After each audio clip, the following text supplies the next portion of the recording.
Hi, everybody. Good morning. This is Dan Egan right here in beautiful Newport, Rhode Island. We're in day 2 of team racing. Race 100 is on the course. A group of teams trying to basically get 1 or 2 of the final spots in the top 8. They were sitting in that 8 spot going into today. They suffered an early loss. Yep. I know Fordham is one of those teams that's kind of in that pack, and they have a race going on the first beat right now against Yale, and they're actually bringing it to Yale. One of their sailors, I think it might have been Connor Godfrey, drew a foul from Graham Landy early on this beat, and now I believe Fordham might have a 1-2 coming into this first mark. Cool.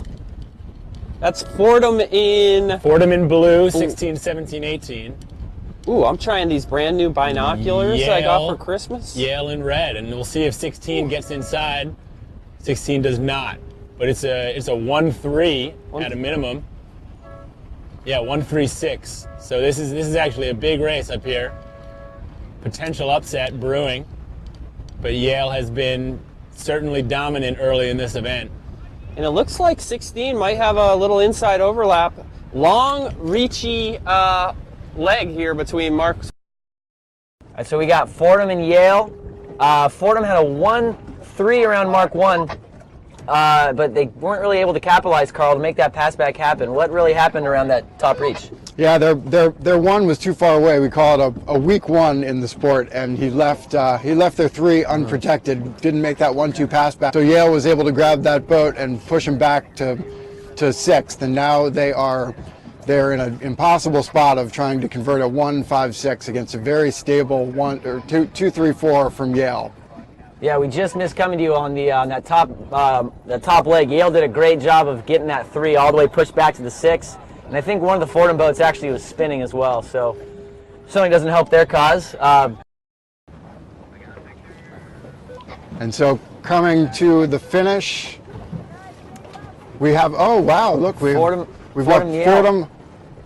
Fordham's in a 1-4-6 maybe? Fordham is in a 1-4-6. Oh, hearing some tacks, some screams. One's protesting 17, it looks like there. Yep. 17 Gonna is get in an umpire trouble. call. Green flag. Green flag. So it looks like Yale 3 might have. Oh, Yale's going to take this one with a 1-2-3. Yale's going to win with a 1-2-3. Wow. That's what happens against good teams. Yeah. You know, they keep the pressure on and Absolutely. on. You make one mistake and Absolutely. they capitalize. I mean, it would have been really interesting, as we were saying earlier, to see how that would have turned out had they made that pass back right before Mark 1 and just gone play 1. But a little bit of hesitation on that leads to getting passed by the current regatta leader, Yale, who is now, I think that puts them at 13-0. Really separating themselves from the pack here. They have sailed impressively all regatta long. Nope. I want to go back down to the. Let's check back with the Wisconsin St. Mary's race. Looks like Wisco's now chasing with a 1-5-6. We were clued into that Fordham Yale race, so we missed what happened there, but I'm sure it was mark trap related. And now we see St. Mary's in a pretty solid looking play too in the black boats, 10, 11, 12. They are in a good looking 2-3-4 with really good spacing. They've got plenty of space between the boats. The only chance for boat 7 is to try and attack 2 of their boats at once, see if they can get them overlapped. He's got Sam Madden crewing in the front of boat 4, last year's sportsmanship winner. Look at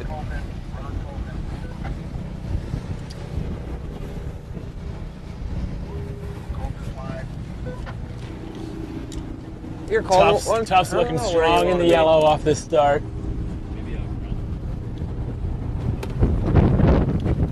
Texas. 2 players over early. Boat 14 for Texas A&M. 3 at this point. That's going to be hard to do. Egan. On 1 stick. He's on. It's more stable with the left to right. Low end. So we got Tufts and A&M Galveston coming up wind right here. Tufts in the yellow boats and A&M in the green. Looks like Tufts is pretty happy with the play 1 right here. I think Boat 14 for the Aggies is still a threat, but I don't know if it's going to be enough to really break up that pretty solid 1-2 they got going on. Yeah, he's the only boat they've got in the front of the race right now, and it looks like 6 is setting a trap to be able to move boat 4 into the 1 or 2 right here. So they'll come down and overlap boat 14.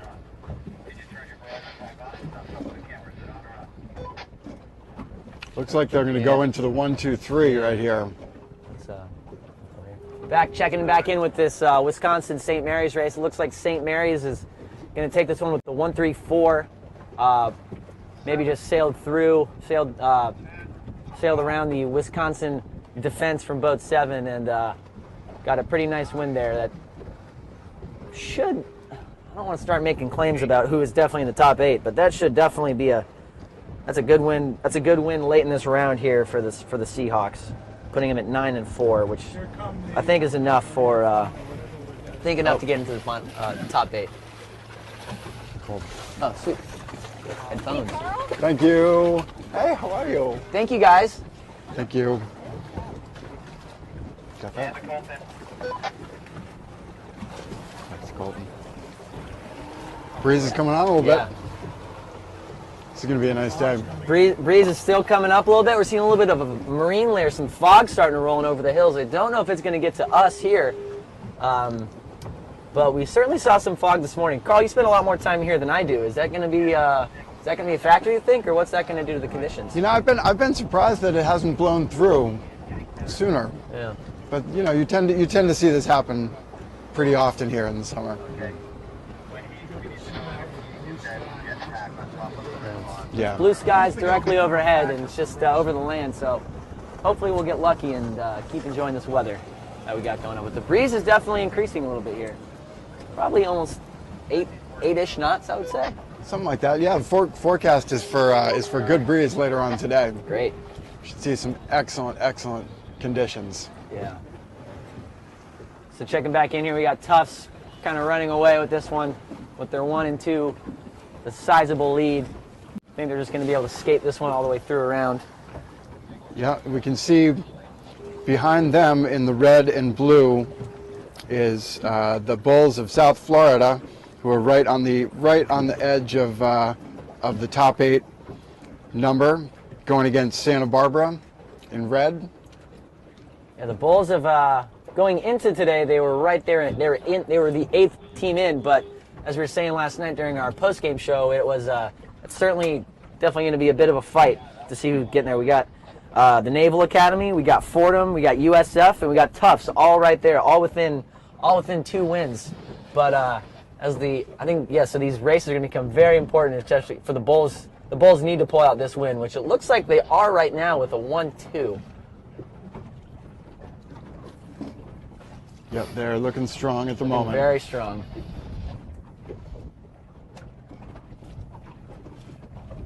Yeah, they look like they're going to be 1, 2, 5, 5 at this mark.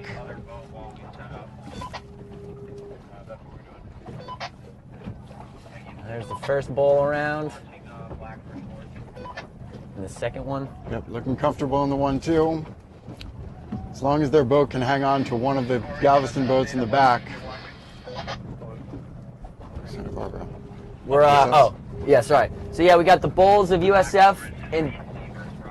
We got the Bulls of USF in blue. We got the Gauchos of UCSB in red coming in over here. But going on down there at the start, it looks like we're going to break away to the. We got BC versus Roger Williams. Definitely 2 teams that are at the top of the standings right now. So I think we're going to try to stick with this one all the way through, as the Bulls round in a solid-looking 1-2-5 here. Look at the binoculars. Yep, we've got Roger Williams in black and the BC Eagles in red. Let's see here. Oh, these are great binoculars. So it looks like the Eagles are looking pretty strong in the front of this fleet right now. Yeah, the orange boats. We got one guy going out left, relatively unguarded. I think he's going to be ahead of that boat 12 on Roger. Yeah, it looks like BC's winning all 3 pairs right now. Yeah, so they're looking very strong on this first beat. Pretty critical Carl, why don't you talk about how much the start is just so important? You know, fleet racing, you see people able to claw back, but team racing, if you get a tough start, it's really hard to come back from. The start is incredibly critical. You know, I was talking with Zach Leonard, the head coach of the Yale sailing team yesterday, and he was saying they put an unbelievable emphasis on starting, and he cited a stat that he's found that when all three of his boats are on the line at the start, they win 90% of their races. Wow. So right at the gun, if they're on the line, that gives them a 90%. Certainly onto something up there up in New Haven, as they are the current regatta leaders at 13-0. So that's how important the start can be. Goes to show you. So there is one boat out left that looks like they're going pretty fast out there. I think he's going to be ahead of boat 7, tacking back now. He's definitely going to be cross. Oh. Maybe these binoculars aren't as good as I thought they were.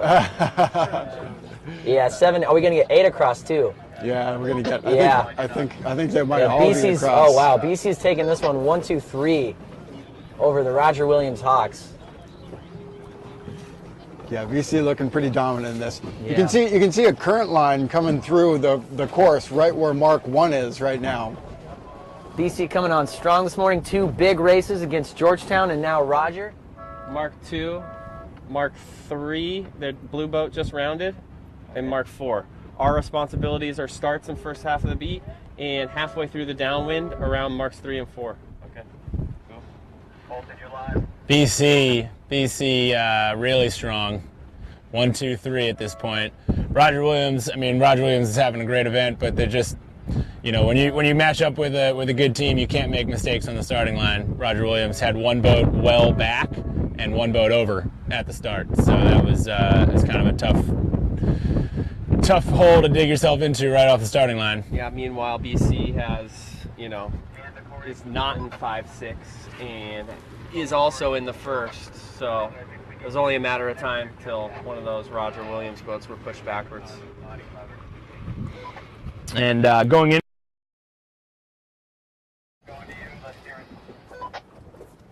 So let's go black. We got black in the black boats down there. We got Roger Williams and against BC in orange.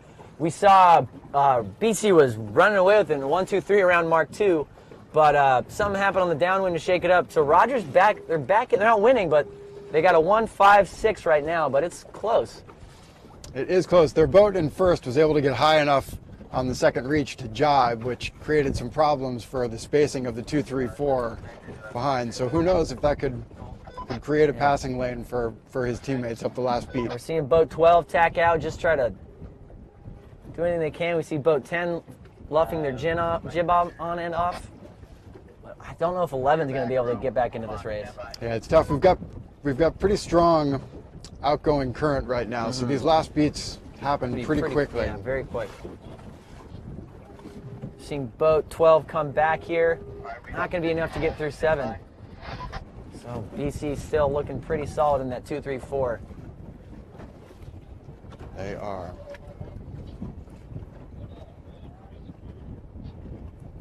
Yeah, BC just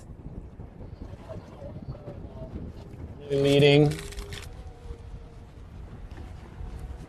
Navy and green. Rounding the mark, trail.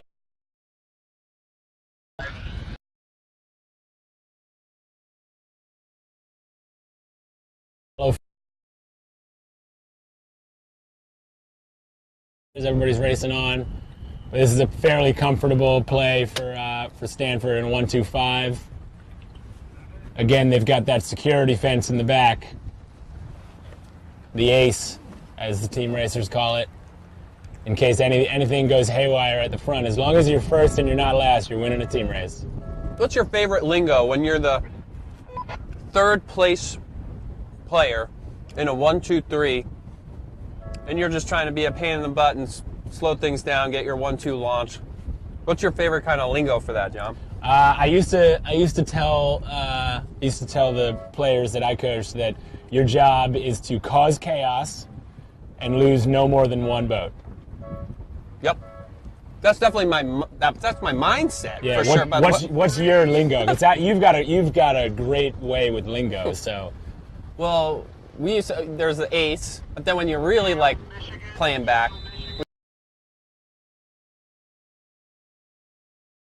yell out sphincter, get a big sphincter out of it. But also, yeah, mindset also could be thinking about it like kamikaze.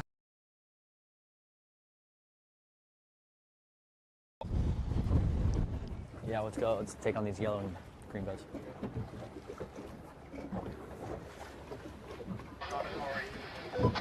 So we got coming up wind here. We got Stanford. We got Stanford in yellow, Navy in the green boats. Stanford's been holding on to this one pretty solidly with a 1-2-5. It looks like this entire race. But we were commenting on how these late races in the round, especially for a team like the Naval Academy, who's in eighth right now, on the inside looking out, which is a good place to be. But you got to win these late races, I would say, and certainly this one's gonna. I think they would have been a little more comfier going in these last couple if they had been able to pull off a win here, but not quite so much. What's the mentality like here, Carl, with these teams? They're right on the fringe. What are their coaches saying? What's their? Well, there's a lot of desperation here. These teams have fought hard all season long, and it's a big accomplishment just to make this regatta. So they want to do everything they can to keep sailing and to keep sailing against the top of the competition. So I definitely see a focus right now switching from the top of the leaderboard to the middle of the leaderboard around those teams right on the cusp of making the final 8. Yeah, we got a pretty exciting coming up in the next couple here. We got Tufts and USF eventually. That's two teams that are essentially tied with each other right now. Yeah, that's going to be a desperate race for both teams. That should be. Have a shot at making that final 4 or 8. Excuse me. I think you're right, Brooks. So Stanford's going to take this one with a 1-2-5. It looks like. Yep. Yeah, they looked comfortable in that race, right off the starting line. So on the course down here, we have. Let me see if I can grab one of these Stanford kids. I haven't chatted with them yet. No? Can you get one of those guys? Let me see. Who is that? Karen. Hey, Karen. Can we ask you a question? Let them know we're doing an interview real quick. Come up alongside. We're doing an interview real quick. So I get up.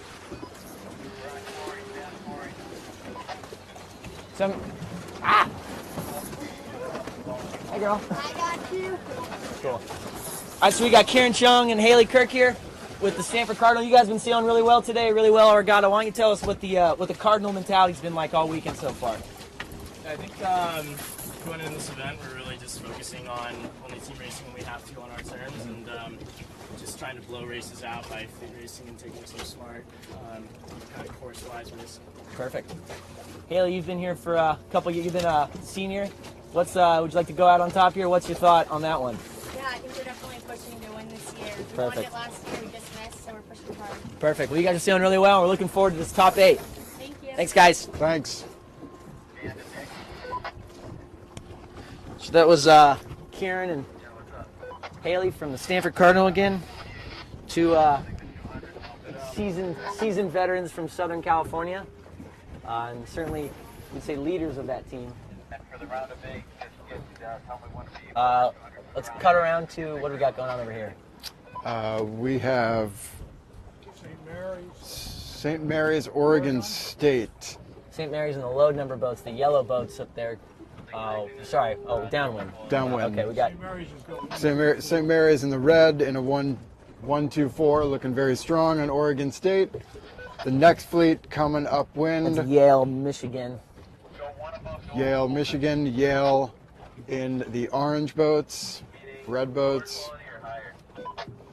Again, Yale looking very strong at the front of that fleet. So yeah, so this is what we're starting to see later in the round. The teams that have risen to the top of the leaderboard are just flexing their muscle and really looking very, very strong against the teams that are at the bottom of the standings. And there's certainly no easy races here because the format is such that all the scores will carry over. So even for these teams that are more or less sealed into the top 8 that we're going to see going on here, those scores will carry into the next round, and then the final 4, if they make it to it. So every race certainly counts here at the Nationals. Definitely. Nobody's taking anything for granted. Race wins are hard to come by, and they fight for every one. Let's see. You see Yale's even making a pass back. Yeah. Boat 9 just to go to the 1, 2, 3 Right. to be even stronger up front. So the last win for the Cardinal for Stanford puts them into second at 12-2. Yale, of course, still undefeated at 13-0, and if this race holds right here, we'll see them go to 14-0, and a really solid position to be certainly undefeated going into that final or the next round. Yeah, they've been strong all regatta long. Very, very impressive. See them win every race so far.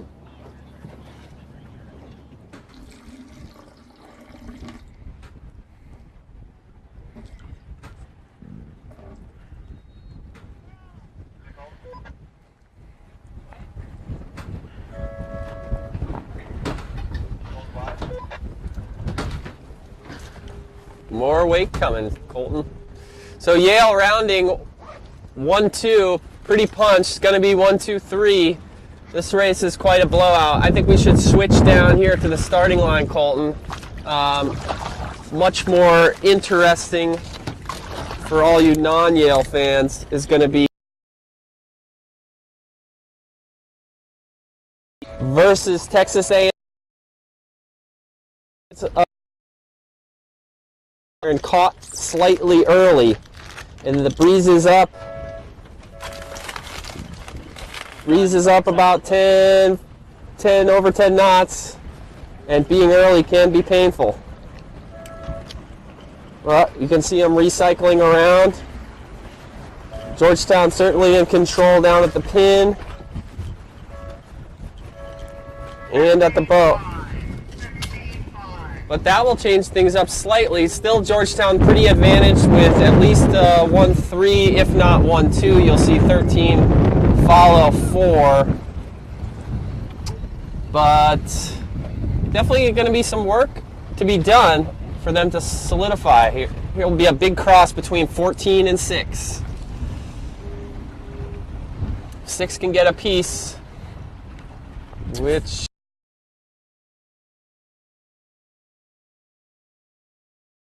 We are facing the right way now, so. I mean, it's looking better. Yeah.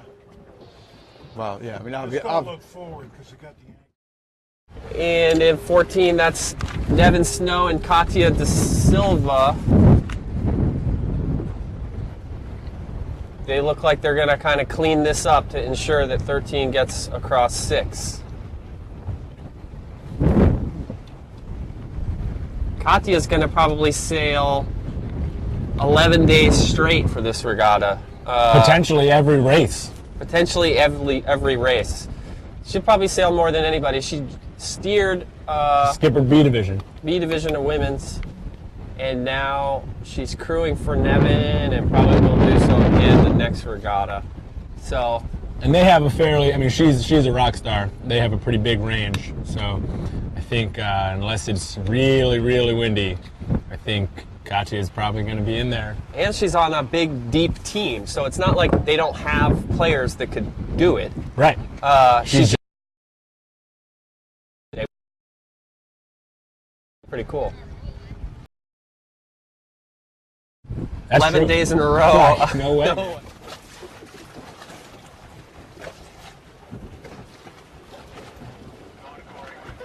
We're about to go live. Okay. So who we got coming up wind here in these green and yellow boats? We have got. Where am I? That would be, is that Georgetown, Galveston, maybe? This next one should be Georgetown, Texas. Yeah, we got, looks like the Hoyas are rounding in a 1-2 here. Boats 13 and 14.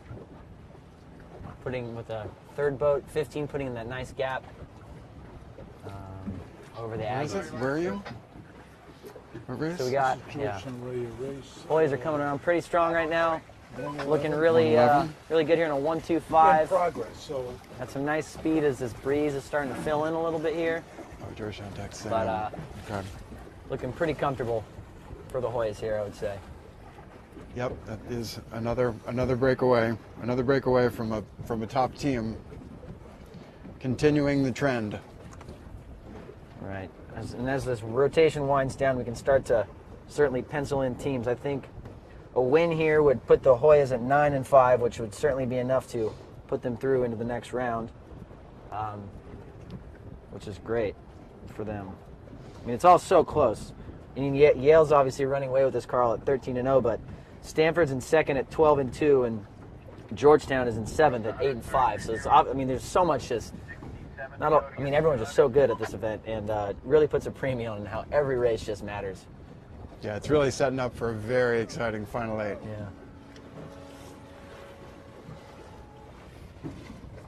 Yeah.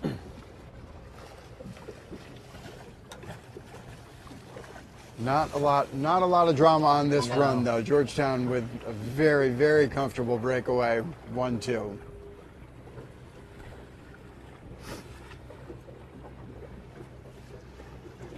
So we can see the current starting to shift across the course. The current is now coming in. You can see it along the shore. It is flatter over there, so the current has switched over there already. Let's see if we can get a glimpse of this red and the red and blue boat starting down there. That's Tufts Jumbos in which I think red or blue. Yeah, it's Tufts and USF, that race we were talking about earlier. That one that's going to have a lot of implications on who makes it into this next round.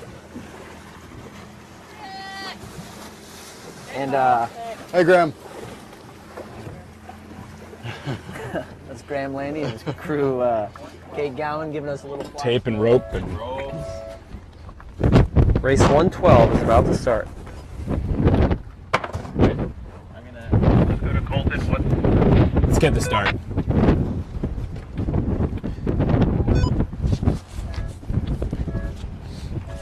Hold on.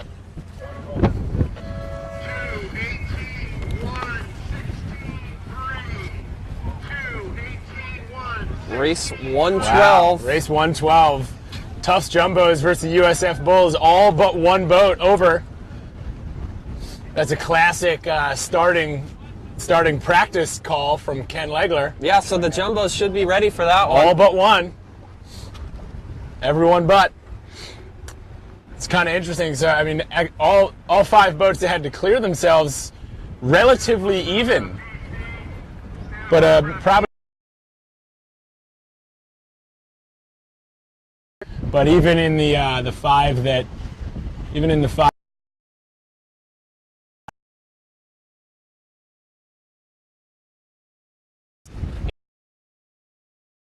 The last boat 16. The first though, you're in that boat's shoes. It can be pretty confusing as to what to do. You know, you quickly get pretty far ahead.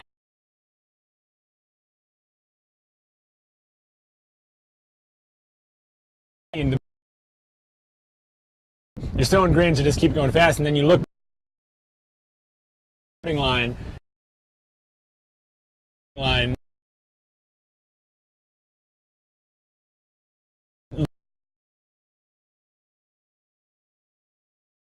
Confusing.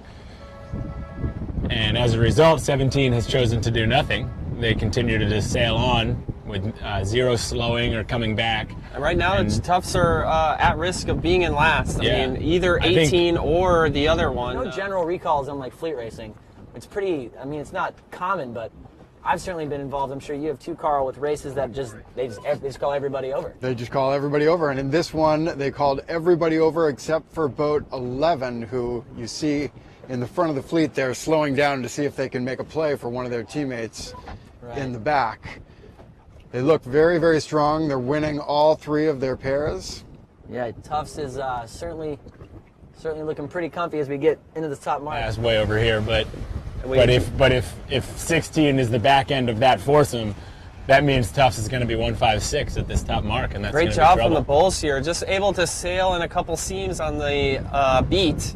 And I think a couple of opportunities missed from Tufts, maybe a couple of opportunities to break a couple easy ties, you know, where boats are almost bow to bow. Tufts let them sail in the seams, and the Bulls here are looking like a strong 2-3-4, John. Yeah. It's no.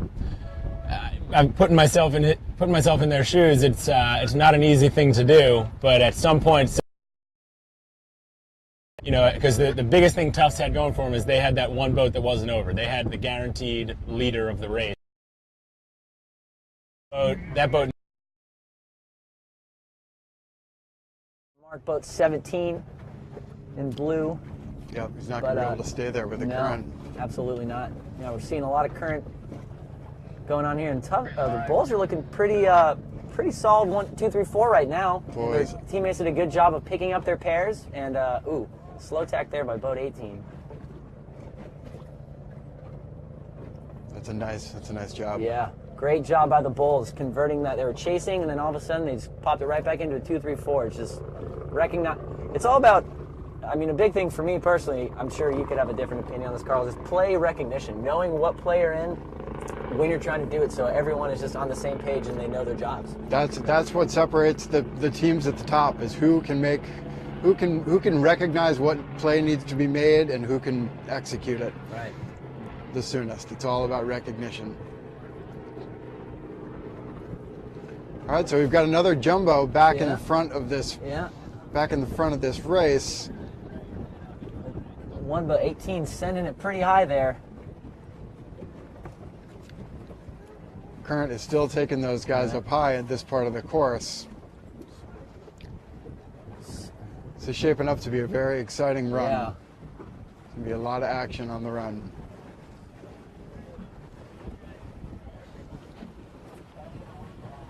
We got, okay, so, ooh, looks like the jumbo's gonna just, ooh.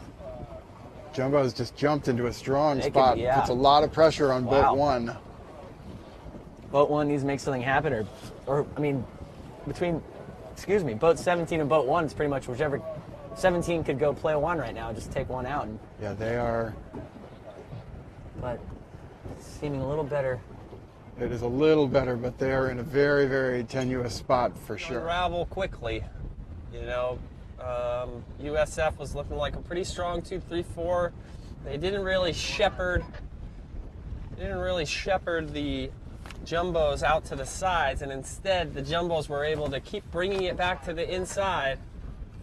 A lot of boats crossing each other, which adds for confusion and tough decisions. And yeah, there were kind of multiple mistakes by the Bulls here. I mean, one, what you're talking about, Nick. Again, USF in red, Tufts in blue on the run.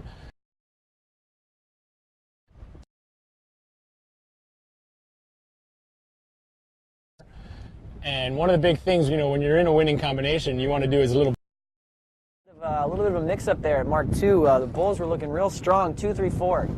But just one, it looked like one of the boats was spinning, and that put them back into a 2, 3, 6. And certainly looking pretty happy for the jumbos right about now. And with none of the Bulls really in a position to make something happen.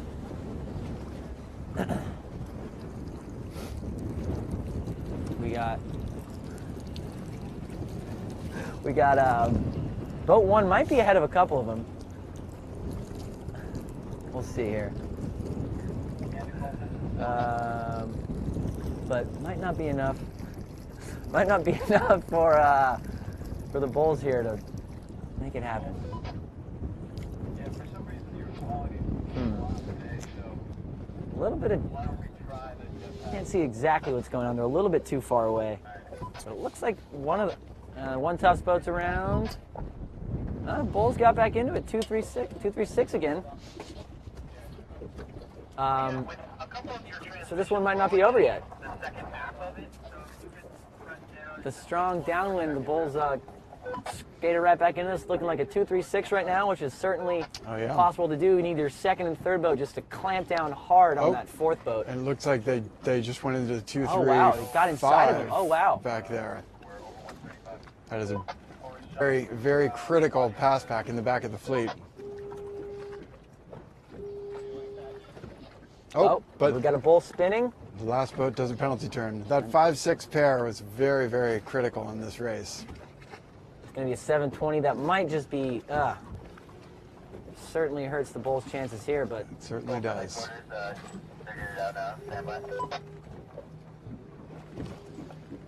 They're really going to have to slow things down at the bottom of this.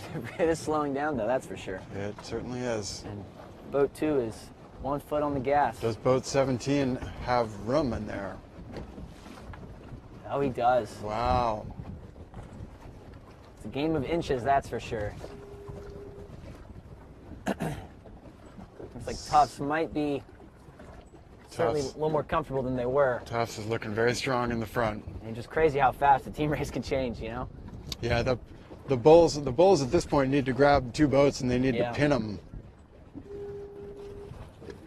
Their boat in 6th is a long way back. It's got a lot of ground to cover. With the breeze as strong as it is, it's hard to slow somebody enough upwind to make up that kind of ground without pinning them.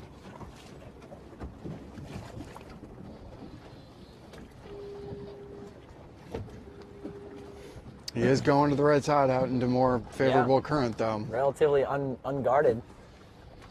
Could get a nice little current advantage with some pressure. Just descending it out there, you know, with some of these conditions we've been seeing today. It's pretty puffy, so boat 2 just. Oh, it looks like the jumbos have gone into a 1-2. Oh, okay. Yeah. In the front now. I was pretty captivated by this boat sending it out right. They may have even gone into the 1-2-3. Oh wow. Yeah, looks like this might not going to be enough out there on the right-hand side for the boat and boat 2. I think the jumbos are looking pretty strong. Yeah.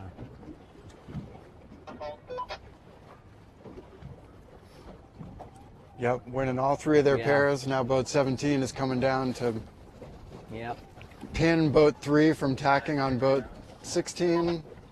Boat 3's got a duck. And that right there doesn't put the doesn't put the it. jumbos into that top 8, but it certainly helps. It definitely helps.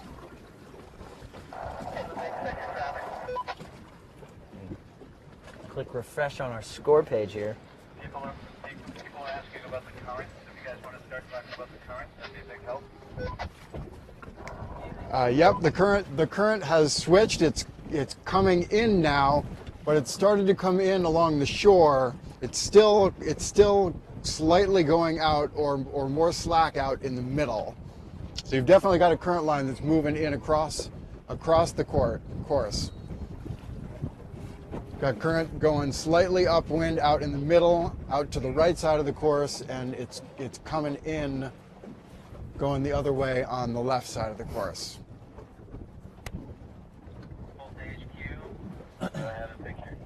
So it looks like Tufts is going to take the 1-2-3, which would put them up to 7 and 8, and bump the Bulls down to 6 and 8. So that might, and there's not a whole lot of races left, so that might be enough to might not be enough time left or races to help the Bulls get into that top 8. But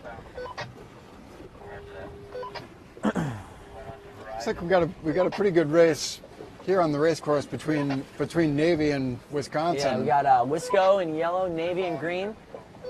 We've seen Navy in a couple of these so far this morning. Just every race matters. They are the 8th seed right now on the inside looking out. So that's something they want to hold on to. And a big win here against the Badgers would certainly facilitate that cause for them. Yeah, and once again we're seeing a week 1, which means that the boat in first place is extended so far in front of the race that they're not able to make a pass back when it appears. And there is a pass back to be made. If they could stop boat 15, they could jump into a 1-2 right now. So I'm looking at the rotation. It looks like this is actually Navy's last race. So I think a win here would seal the deal and get them into that, round out that top 8 for us. It actually looks like Wisconsin. It looks like Wisconsin may have just sailed into the 1-2.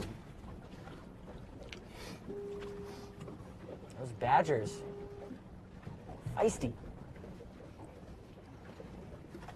Yeah, Wisco's looking pretty strong 1-2 right now. Yep.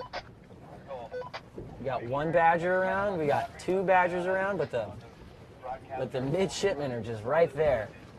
Right there.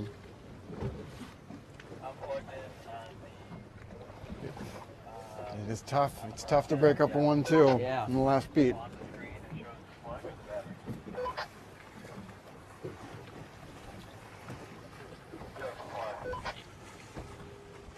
So, not a whole lot of action on this bottom reach, but certainly a loss here for the Naval Academy. We put them at 7 and 8, and with no races left, they're pretty much not controlling your own destiny, which is not a really ideal spot to be in for a team race. It's not. I wish that bottom reach were a little deeper. Yeah. Get a little bit of velocity increase on these guys.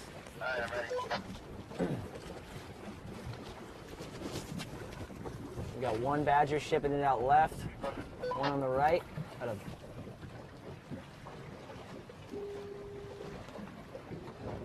Third Navy boat.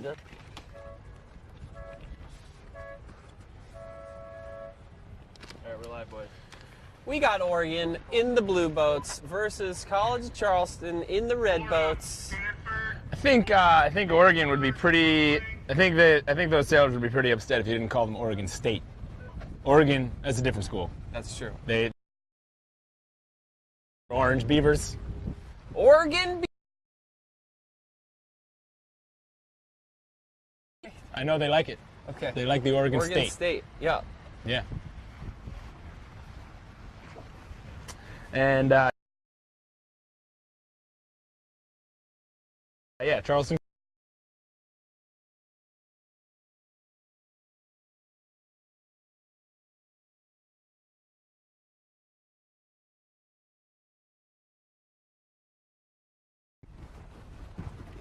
Yeah, it's a little tricky to right tell. In there, yeah. Obviously, just going by win percentage doesn't exactly tell the whole story.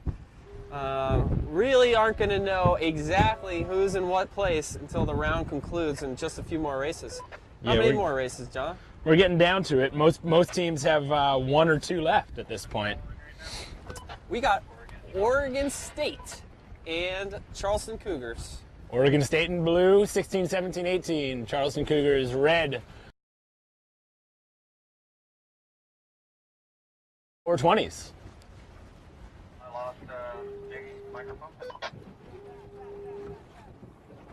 So, yeah, this race between the Naval Academy in green and the Wisconsin Badgers in yellow.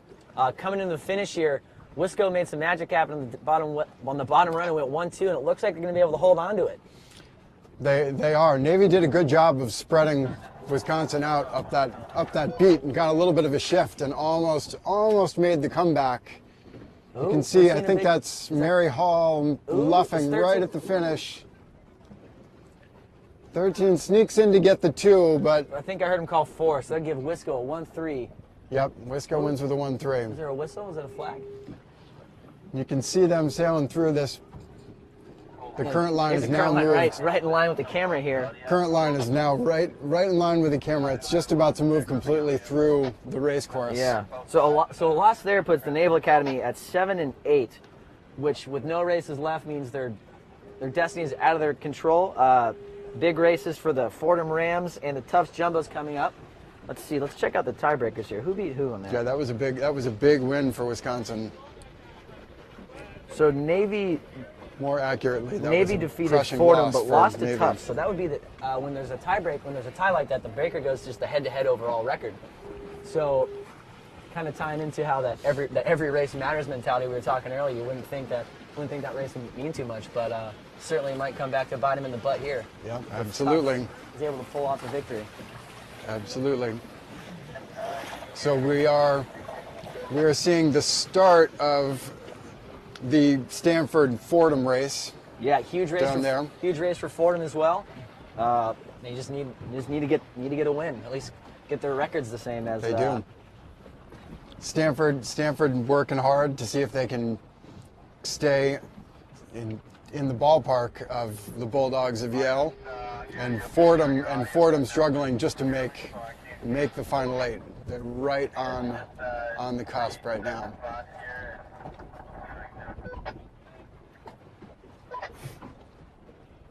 Coming in our screen too, we got the Cougars of Charleston. Yeah, they're 1-2-3 over the Oregon State Beavs. That's gonna be the last race of the round for the Cougars, who had a little bit of a rough go. Had some really tough races to start their day, but get to end the round on a high note. Certainly in that Final Four and certainly in contention still, sitting at 10-4 currently. A win here would put them at 11-4. and still got one I'm pretty excited about that top 8. I mean, just looking at this scorecard right now, certainly it's going to be really close, and every race is going to be fantastic. Absolutely.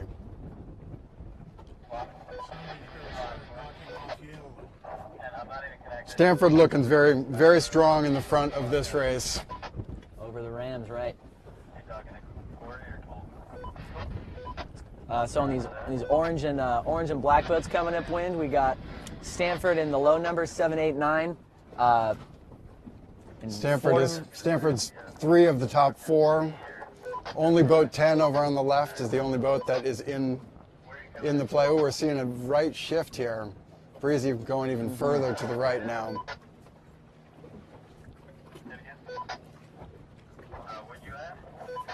Boat number 9 working hard to slow down boat 10, let their teammates come in ahead of them.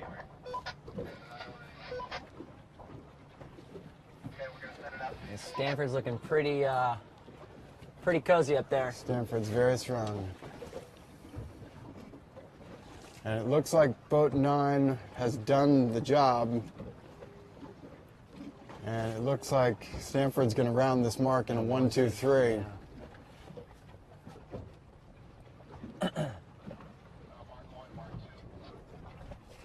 So lots here is going to eliminate the Rams from a shot at getting in that final 8. But you know, it's certainly been a fantastic season for the Rams. They certainly a solid team. Their coach Johnny Norfleet has certainly been a huge part in rejuvenating that program. And got a lot of good young talent in. I don't think any of their starters are even, I think they're all sophomores or younger. Let's check it out here.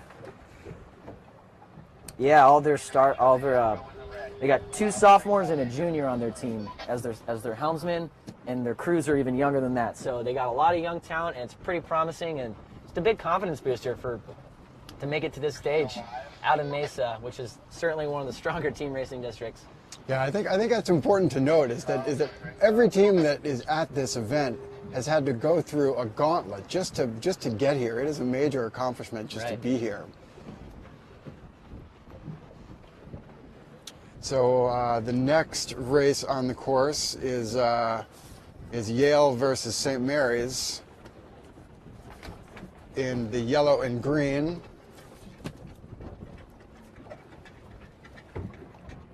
Yale in the green boats and St. Mary's in yellow.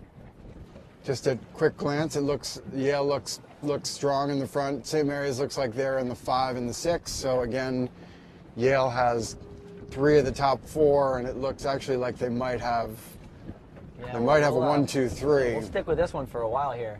Certainly 2 teams that are in that final 8, but as we were saying about early between Tufts and Navy, certainly head-to-head tiebreakers matter if it ever comes to that. So this would be a huge win, a good momentum for the Seahawks going into that round to finally take a chip off of Yale's gleamingly shining armor that has just been flawless so far in this opening round.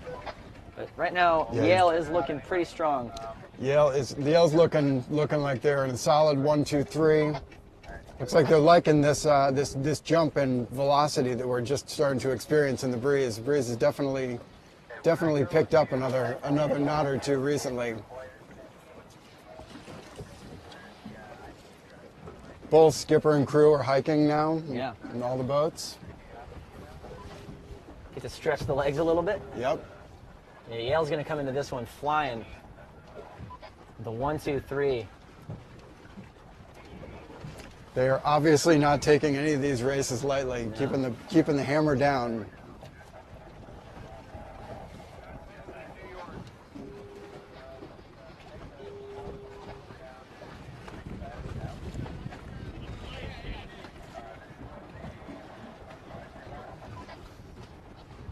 Yeah, Yale's just. Yeah, they're liking the breeze. 15's got some. Oh, that's a pretty shot. That's for you viewers at home right there. That was just. Yeah, in line on this reach. That is a good shot. I'm getting a little jealous that I'm not sailing today.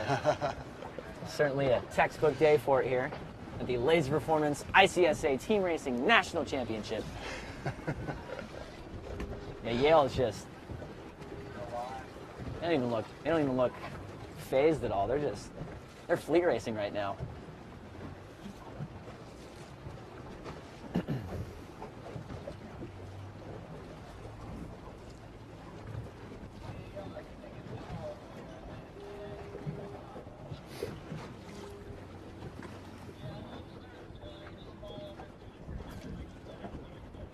Stanford still looking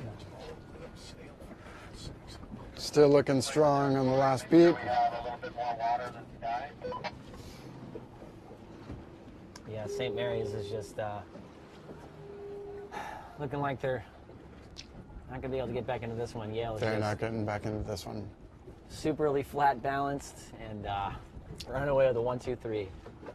And coming up to the finish, we've got Stanford looking strong in a 1-2, 1-2-5. Yeah, Stanford in these orange boats about to cross the line. You can see skipper and crew are both fully hiked now on all the boats. But a win here will put the Cardinal at 13-2 in the second place behind Yale going in this round. Seeding doesn't so much matter as far as there's no knockout in the docket here, but it's all about it's all about wins. getting them W's. It's all about wins. It's another good one for Stanford. Yeah. And just coming on the race course, which is actually the second to last race of this preliminary round, is Georgetown.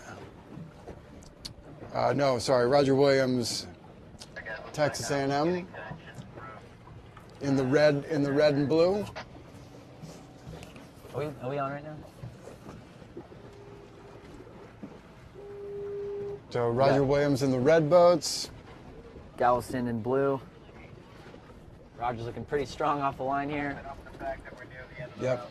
Roger Williams is looks like they are in a 1-2 or close to. This is gonna be our third to last race here.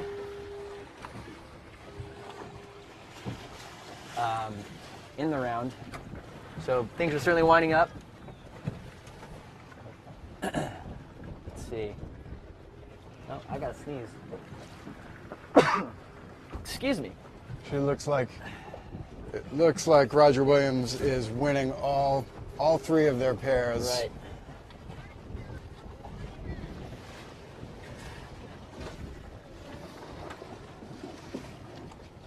Pretty good separation across the course between the pairs.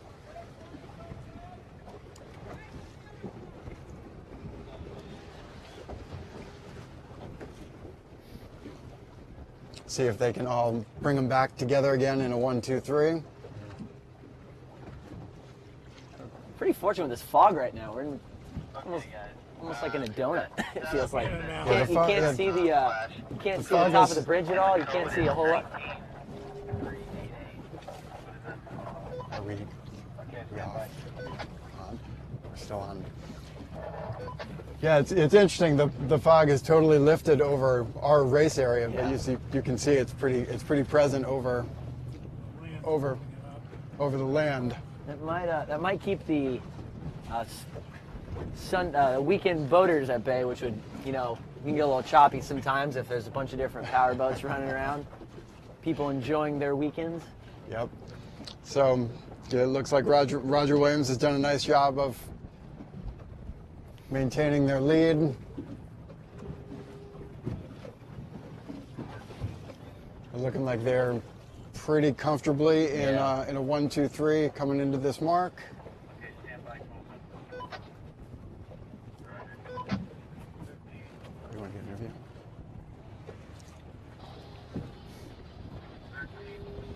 And so Roger's coming around here. What's the start going on down there? Georgetown, USF. Solid. Yeah, this is another interesting race.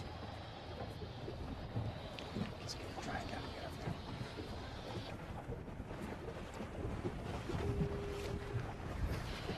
we're gonna get Graham Landy and his crew Kate over here for a quick little interview. No. Hey guys. So I'm gonna stick this right up in your face so you can hear better.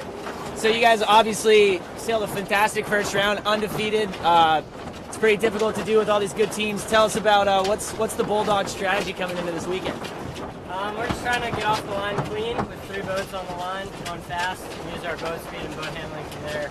It's the only team racing we have to. Right. So I know what's your approach? New scores carry over, so that's a nice little cushion for you. But what's this final 8 going to look like here? Every race is going to be tough. You know, in the round robin, you have some easy ones and some hard ones mixed in. So it's going to be important to maintain our focus through the whole time. We don't really get any breaks. Great. Awesome. Well, great. Good luck out there, guys. Fantastic. Been fun watching you, and we're looking forward to this next round. Thanks, Chris. Bye. Good job. Thank you. Graham Landy, always a gem of an interview.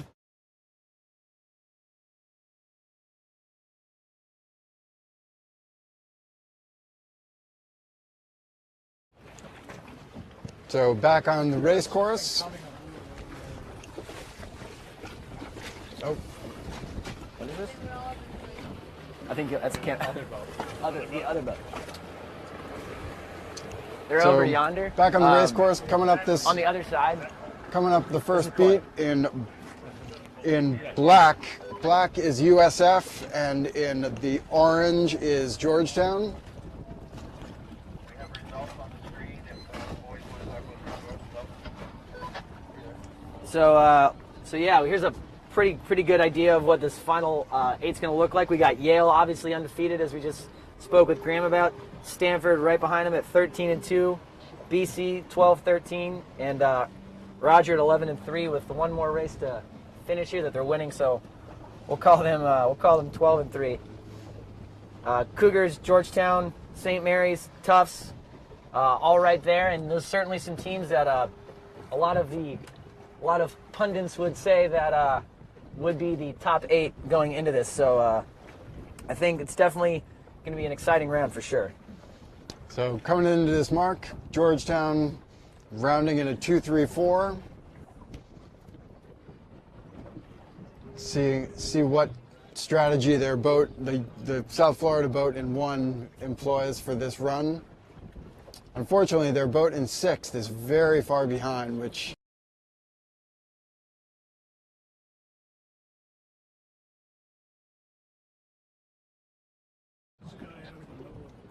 is going to present a major challenge.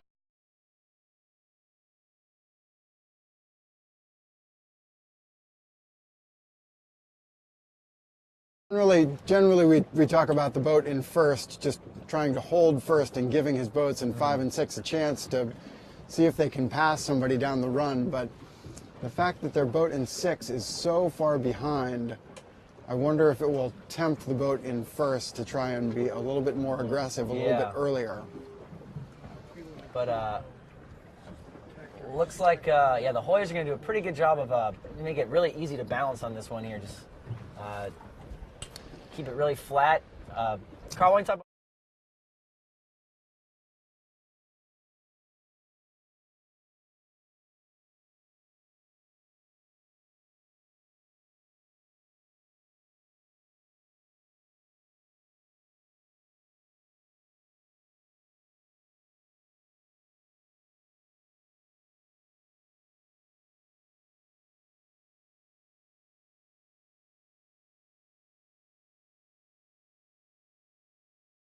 They didn't lose anybody by doing a 720.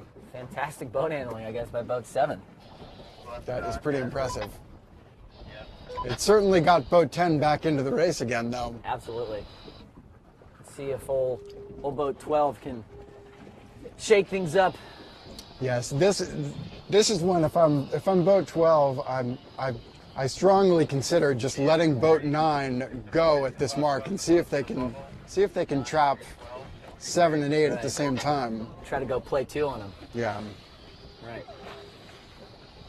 This is a very important race for South Florida. Is that true? Is that right? I think South Florida might be mathematically out of it, but Are they? certainly, just a loss for the Hoyas here. As the scores carry over in the next round, that's just one less win they're going to have than the rest.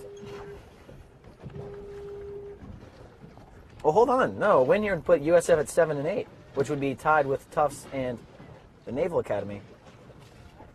who, as I'm looking at these scores, they lose that tiebreaker head to head, unfortunately.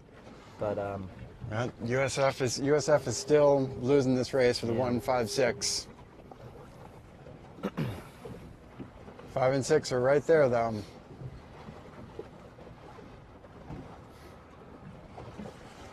It looks like Roger Williams took the W over the Aggies of Galveston. I have to say, if I were the boat in first for USF, I would very strongly consider just letting their boat in second go and go back to their 3 and 4. Right.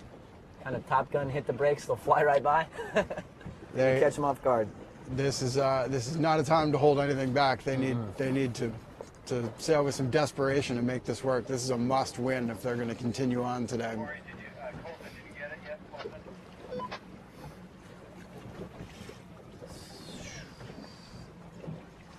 Really good job bumping those two guys back there. Those two black boats for that third Hoya boat, and looks like Georgetown's going to set up the old weave on this final beat. Yeah, that was really good for Georgetown spacing up this last beat. Sounds like the Roger Williams team is a spectator boat with a cowbell on it. That always makes it fun. Love me some cowbell. Yeah, so with every boat length to the finish, it becomes just a little bit more hopeless for their boat in first. Mm-hmm. You can see Georgetown is spread across the course very nicely. Carl, why don't you talk about the? I said weave earlier, but I guess I didn't really explain it. Why don't you talk to us about that weave on that final beat, setting up your defense? You know. Yeah, when you're round in the 2-3-4, you basically want to set up into a zone defense. You're winning the race, so you don't want to do a lot of tacks. You set it up. So the boat in second tacks twice and takes the center of the zone. And the boat that's in third tacks once and takes the left side of the zone. And the boat that's in fourth, that has the two boats closest behind them as a threat, does no tacks, keeps the starboard advantage, and takes the right side of the zone.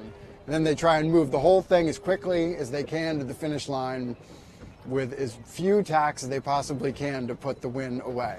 And another big part about making sure they're spread out is then the boat that's in the one for, I guess in this case USF, he doesn't know who to hit because everyone's just so spread out. He doesn't want to have to sail any extra distance, so it makes his job really difficult on the side where to try to make his desperation attempt happen. Exactly right. And it looks like in this case he may have made the wrong choice, and seems like he's lost the one. Yeah. Looks like the Hoyas are going to maybe skate through this one with a 1-2-3. Curious to see what 12 does here. Oh.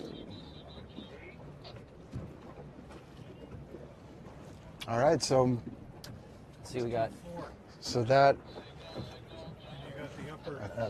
And this last race coming is the Badgers and the Wolverines, with the Badgers in yellow still. Last race of the round. Good old Midwest rivalry. I thought I heard something about a sail-off. That could be the case for those three, but they could be changing that. They were going to send somebody back out again. Try to listen.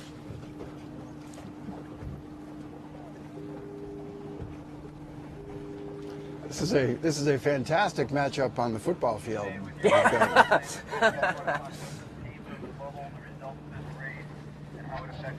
Absolutely. Morning, Dan. Go ahead. Can you cut for me? My broadcaster is low in battery, and I gotta figure out how to charge it. Apparently, it's not charging. We need you. You gotta stick with me. You get to the end of the round. Just stick with it. Get somebody on the boat to plug it. Make sure the power is turned on the pack. That's where. You're our shot. So let's get the guys talking about the teams on the bubble. So we got this Wisconsin-Michigan race coming up right here, but Setting up now, guys. So it'll be, so I was always under the impression that it would be a just head-to-head tiebreaker, but maybe just due to the pageantry of nationals, they're going to make it into a sail-off between the Jumbos and the Naval Academy. So I guess that a win by the Bulls there could have, if that is their intention to do a sail-off. They're tied for that last spot? Yeah, the Navy and Tufts are tied. Oh, big shot here. Navy and Tufts are tied, both sitting at 7 and 8 for that last spot in the final in that top 8 group. So a sail-off, that would certainly bring an element of spice to the morning. Why not? Settle it on the water. Yeah. We don't need no protest room or tiebreakers. Yeah, so the race committee, it sounds like we're tuned into their channel here. It sounds like the intent is to do a sail-off. So, yeah, if the Bulls had taken a win there, they would have been throwing their hat into that mix. So that's. So one race between Tufts and Navy to decide the winner go home. Final spot in the last 8. Yeah, so the last win by the Hoyas puts them at 10 and 5. Yeah, it's all really close. This is painting a lovely picture for this top group. This is going to be. So can you give us, Brooks? Can you give us the top 7? Yeah, so we got Yale undefeated still. Stanford sitting at 13 and 2. BC sitting at 12 and 3. Roger Williams tied with them at 12 and 3. Cougars at 11 and 4 and 5th.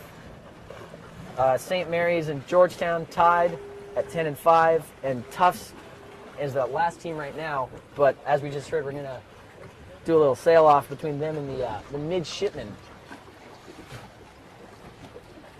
Who do you think? Just based off what we've seen on here today, Carl, what are you thinking for that? It's hard to make a prediction in a team race, but what are you thinking between that race?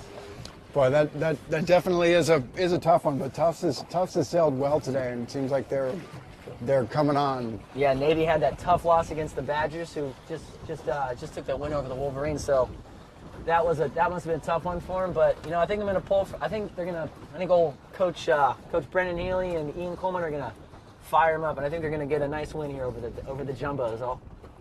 To keep it interesting, I'll pick the opposite team. Yeah, I don't know how you can go against the legend that is Kenny Legler. I did not take the Ken Legler factor into account. So teams are going into, I guess they're printing out the new rotation for that top 8, but we still have to settle this that 8th seed out here on the water. So it's going to be a little bit of a break in the action here as these teams are swapping out their boats and coming back out to play. Yeah, they're trying to. The race committee is reassigning boats for the sail-off for Navy and Tufts.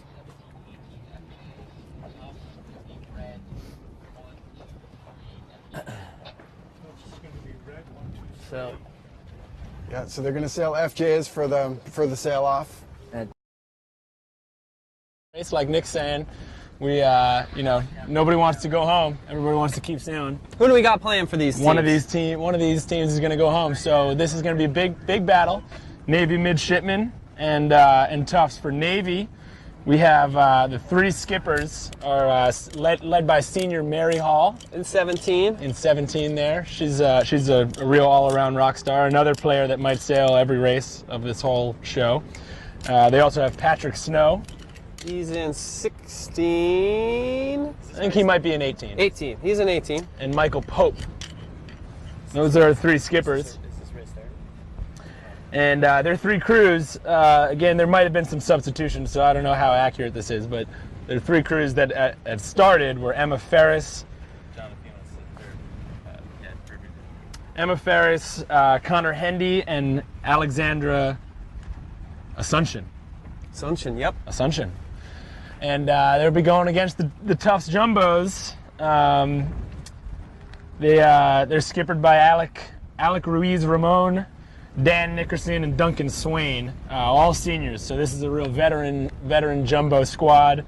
Their crews: Sam Madden, Jamie Maffio, and Emily Shanley Roberts. Actually, Emily Shanley Roberts is a freshman. She's the only non-senior out of the 6 of them.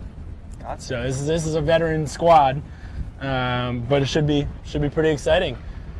Breeze is kind of pulsing up and down. We still have this pretty heavy marine layer pumping into the bay. So we could have a couple cruise substitutions perhaps, because we are almost over 10 knots. Maybe Mary takes a heavy. But this is going to be good. The breeze has also been slowly ticking right into more of a traditional sea breeze direction. We've had basically true south, which is sort of an uncommon direction here in Newport. Sometimes you have some frontal stuff that forces it to be southeast, or a true sea breeze that's sort of a south-southwest. But we've been stuck at almost 180 true on the compass for a while. And the tide, we have had current moving upwind, moving out the bay, ebb tide for most of the morning, but it's gone slack. Low tide in Newport was 11:35 a.m. And so I think for the time being, it's still kind of a non-factor, but as the day progresses and once we get into that top 8, we will have pretty significant adverse current going upwind, which should make it pretty interesting. Most interesting at the starting line and the finish line. Getting across that pin at the starting line could be troublesome later in the top 8. They just moved the pin for us, so we're going to continue to have a front row seat here on the Scott Free. We were getting nervous at our placement. We were getting nervous. Maybe we still are a little bit nervous. We are close. But we want to be in the action. We want to get you guys the best stuff possible. Right in the action. We're trying to get over 200 people for this final 8. Might need to get another layer. Here comes the race committee boat to tell us to move. Let's ignore them. Oh, it's world champion team racer Pete Levesque. Oh, Pete Levesque. Pete Levesque, everybody. You're on the internet. Hi. John, my webcam isn't supposed to look like this. How we doing? Good, how you doing? You guys are really pitching a gem so far. Well, you know, Roy Halladay here. All right, we are in sequence with the start. Our homeboy Colton pans back around. Ooh, look at this. Oh, it only turns. Oh, some side swell. Scott Free loves the side swell. Yeah. Oh, this is my spot, John. I just found it, the best seat in the house here, finally. Good shot of Matt Knowles, one of the top moth sailors in the country, buzzing across the background there. He's a former college sailor. That's true. He sailed in this regatta. I believe they made it to the Final Four his senior year. He's also given it back a ton with the umpiring. He doesn't seem to be doing as much of that now that he's got the moth bug, but he was one of the top umpires, rules experts, gave up a lot of his weekends for this game that we play. He also graduated from Harvard Law not recently, or not too long ago, and I know that now he's got a pretty busy attorney job. So between the law stuff and the moth sailing, he's pretty busy. Has the race started? But here we are now, under 2 minutes.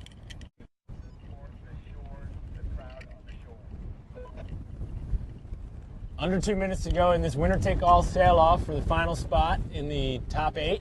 Fog's starting to roll in. We're definitely going to have the best seat in the house here soon. You can still see the fort.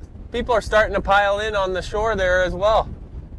Again, we've got Navy in blue, Tufts in red. Looks like Navy has elected to lead all 3 pairs. This is a winner-take-all. Last chance to get into the final 8. Big question here for Boat 18. Boat 18 has elected to lead, but he thought he was early. So he lets one get underneath him, and now he has to kind of a tricky double tack. One is probably going to tack under and have pretty full control of that pair. If I was one, I'd ask for an umpire call there. Did one avoid a tacking boat? Get an opinion anyway. 20 seconds to go here. See a whistle. There was a green flag there. 20 seconds to go. You can see the current that was helping these guys before get over the line is kind of non-existent now. We are on the race course. That might be trouble.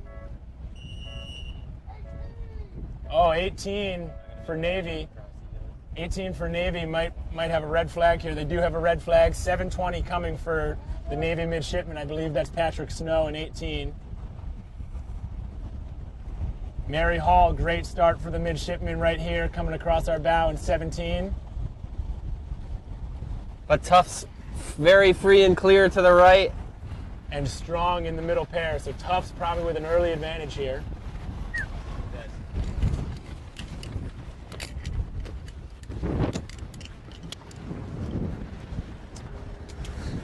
And this 3 boat is really just gonna be able to occupy both of Navy's most advantaged players. Mary Hall and 17 going for attack. I believe they're making that cross. So Mary Hall is at least in the race. And crossing 1 as well. So I think that Navy's still in it. She's their hope. She's got a pretty full plate though at this point. I expect her and boat 1 to tack here soon. Boat 1 will tack.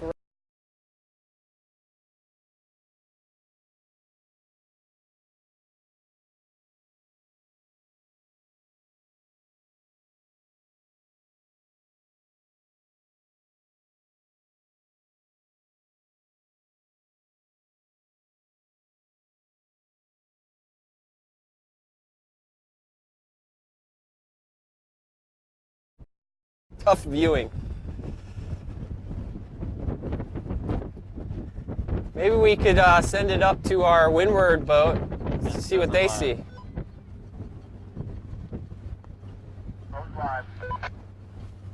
Cold flat.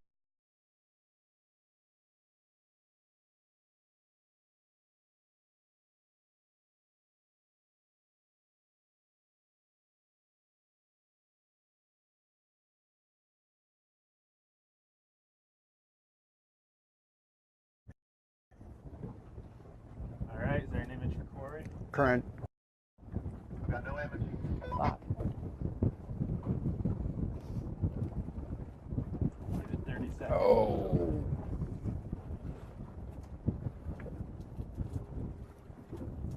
What event are you under, Corey?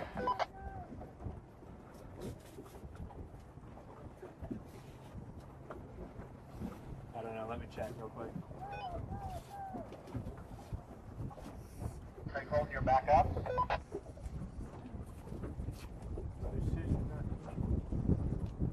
Can I cut to our audio? No, I'm not getting anything. Oh. All right, there's still not an image for Corey, right? Image for Corey. Oh, this is a big, Yeah. big pass back here. Just have a talk about the race. I have the race on the camera up here. Can boat 2 hold on? This is just a race to see who can make this pass Yeah. back first. Exactly. Who wants it? Can Navy make the 1-3 They're pass gonna- back into a I think 1-2 it's- before? They might get caught too low.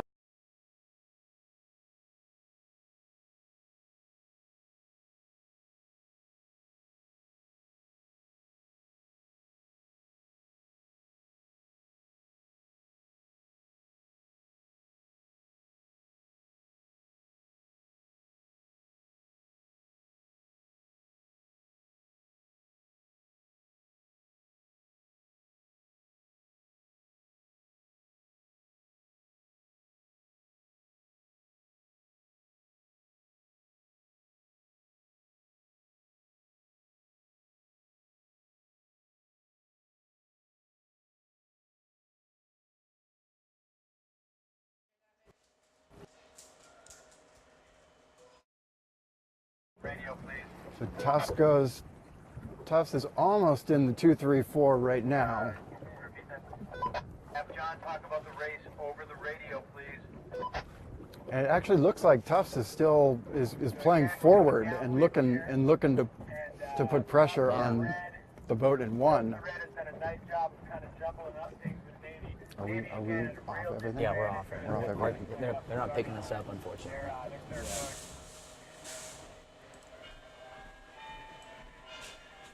Corey's calling Darren's phone. Yeah, Corey.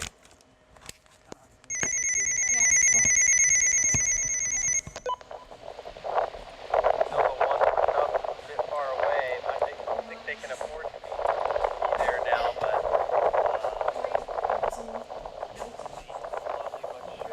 I can't answer your question for a second.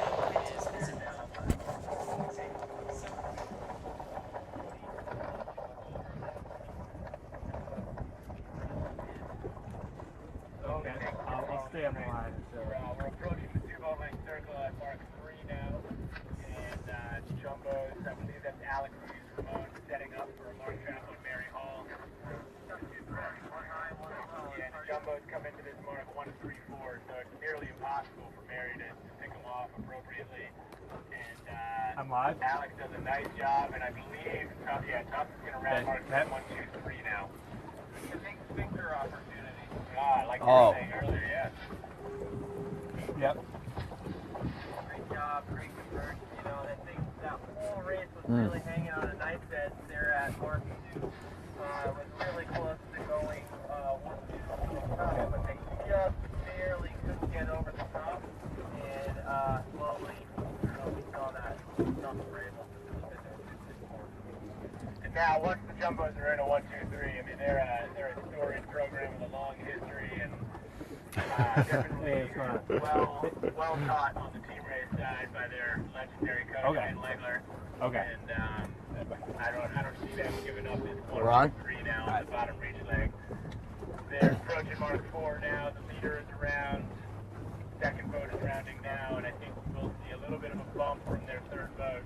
Third boat got the main in pretty tight, a little rag on the jib. No sets of jibing or anything like that. They look pretty content to just keep the 3 and just kind of slowly do damage on the naming and shaking behind them rather than take a big extreme swing. They're just going to ride on.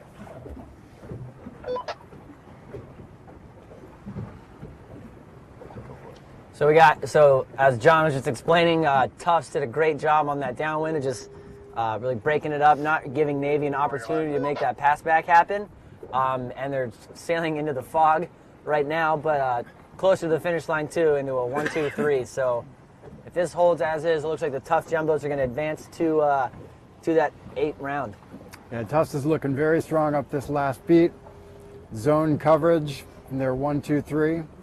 It was a tough one for the Naval Academy. Just right off the line, their boat 18 for them was just doing circles, which isn't ideal. But then with this current ripping, as we were saying earlier, it's just we were watching him. We don't know what the incident was, but we were watching him do the circles, and it was just he was getting pushy. He just got pushed so far under the line. Yeah, it was just you hate to see a race like this. Big challenge for Navy. They basically sailed this whole race 2-on-3. It was a really good job by the Tufts boat in number 3 to prevent Navy from breaking out into a 1-2 right off the starting line now.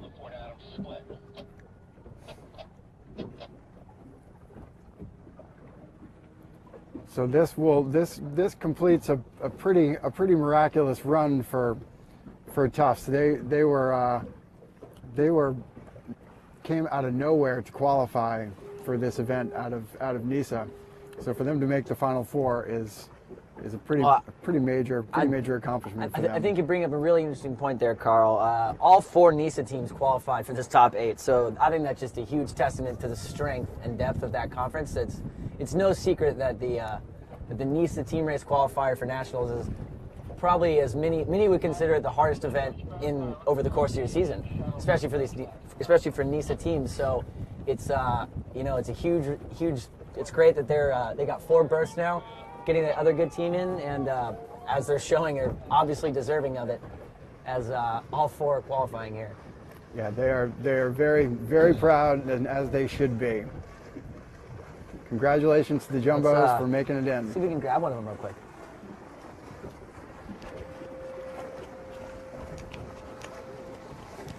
Hey guys, go too. You guys come here real quick. Mind if I ask you a question or two? Sure. What are your names? I'm Dan. Dan? Can you come on this side if possible? Oh. Showing off the boat handling for the camera. So we got Dan and Liz here from the Tufts Jumbos, as you just saw. Won that sail-off and is going to get a spot in that top 8. Dan, what was the mindset like going into that one for you guys? What was Coach Ken telling you? We really wanted to just get off the line clean, which we did pretty well. Yeah. What was we weren't able to see that incident. There was a flag off the start. I'm honestly not sure what it was. I think it might have been a 42. Great. So you guys are on the top 8 now. What are you looking at going forward? Obviously, we're not looking to win, but we're looking to sort of be an upset. Just trying to ruffle some feathers and Ruffle some feathers, see what we can do. maybe you guys can knock off Yale finally. Been looking for a team to do that all weekend, but congratulations, guys, and we're looking forward to the next round. Good luck. Well sailed. Yeah, so we've heard again from another team that's made it to the final 8. Their emphasis on starting and sailing fast and good boat handling and minimizing team racing for only when it's absolutely necessary.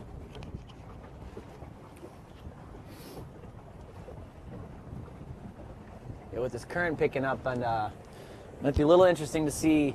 I know having gone to school at the College of Charleston myself, I know practices it's a very current friendly venue down there in the old Cooper River and Crab Bank, but it's going to be interesting to see these starts, see if some of these teams might get a little bit of get a little uncomfortable. I know Tufts is on a lake; they don't really have current on a lake, so it's going to be interesting to see how some starting strategies shift out. The thought is, geographical starts. Everyone kind of has their zone, the boat in the line, the middle in the line, and the pin into the line. But Carl, why don't you tell us about how oftentimes that doesn't exactly unfold the way you want it to, so you have to switch it up. How do you, what's the communication like when you're switching up your positions pre-start? Yeah, everybody begins with their own zone, but I would say it's usually only about 50% of the time that everybody ends up starting where they were designated in the pre-start. And switching is really no big deal. It just has to be clear communication.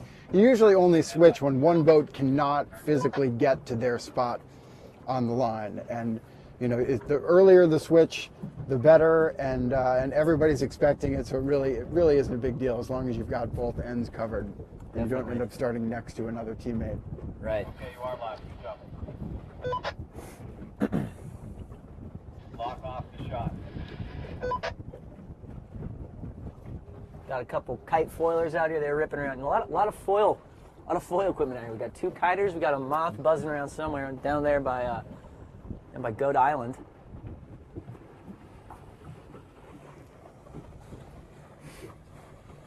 Wow, let's check out that dude.